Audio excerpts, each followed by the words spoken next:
ముఖ్యమంత్రి అయినా విద్యార్థులతో కలిసి తాను ఓ పిల్లాడిలా మారిపోయాడు. అక్కడ జరుగుతున్న గ్రామీణ క్రీడల్లో చిన్నారులతో పోటీపడి పాల్గొన్నారు. గోలీలాట నుంచి ఆర్చరీ వరకు తాను సైతం అంటూ క్రీడాకారులతో పోటీ పడ్డారు. ఇంతకీ ఆ సీఎం ఎవరు, ఏమిటి ఆటలు తెలియాలంటే ఈ స్టోరీ చూడాల్సిందే. ఎప్పుడూ సమీక్షలు, సమావేశాలు, టెలికాన్ఫరెన్స్తో బిజీగా ఉండే బాబు ప్రకాశం జిల్లా టూర్లో మాత్రం తనదైన స్టైల్కి భిన్నంగా చిన్న పిల్లాళ్లా మారిపోయారు.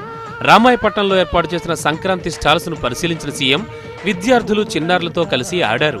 సంక్రాంతి సంబరాల్లో పాల్గొన్న బాబు ఉల్లాసంగా, ఉత్సాహంగా కనిపించారు.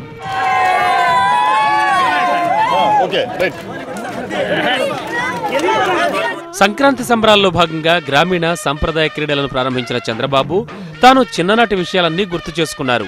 అక్కడి పిల్లలను, క్రీడాకారులను చూసి ఆయన కూడా ఒక్కసారిగా పిల్లాళ్లా మారిపోయారు. వాళ్లతో కలిసి పోటీ పడ్డారు. ఓవైపు పాలనా బాధ్యతలు, మరోవైపు పార్టీ కార్యక్రమాలతో ఎప్పుడూ బిజీగా ఉండే బాబు సంక్రాంతి సంబరాల్లో మాత్రం కొద్దిసేపు సరదాగా కనిపించారు. ఆర్చరీ గేమ్స్ ను ప్రారంభించిన సీఎం విల్లు ఎక్కుపెట్టారు. పిల్లలతో పోటీ పడి మరీ ఏరోను వదిలారు.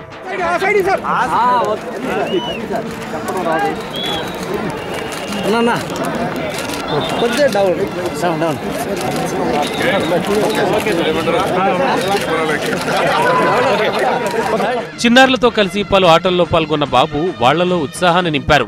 వాలీబాల్ కోర్టులోకి దిగిన చంద్రబాబు అక్కడ ప్లేయర్స్ తో కలిసి కాసేపు తాను కూడా ఆడారు.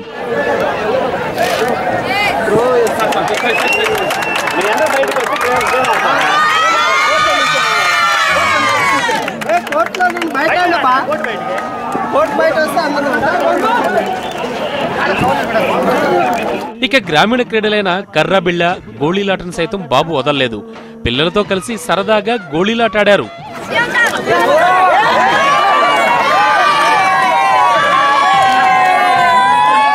సంక్రాంతి సంబరాల్లో భాగంగా నిర్వహించిన పలు సాంస్కృతిక కార్యక్రమాల్లోనూ బాబు పాల్గొన్నారు. విద్యార్థులతో కలిసి కోలాటం ఆడారు. చిడతలు సైతం వాయించారు.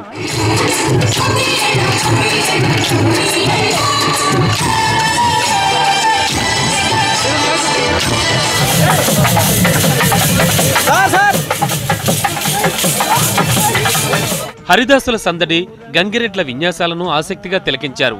రంగురంగుల రంగవల్లులు, ముగ్గుల్లో గొబ్బెమ్మలను నిలిపి సంప్రదాయ ఆటపాటలతో ఆకట్టుకున్న మహిళలను బాబు అభినందించారు. మొత్తంగా ఎప్పుడూ పని ఒత్తిడితో బిజీగా ఉండే బాబు ప్రకాశం జిల్లా టూర్లో మాత్రం ఉత్సాహంగా, సరదాగా కనిపించారు.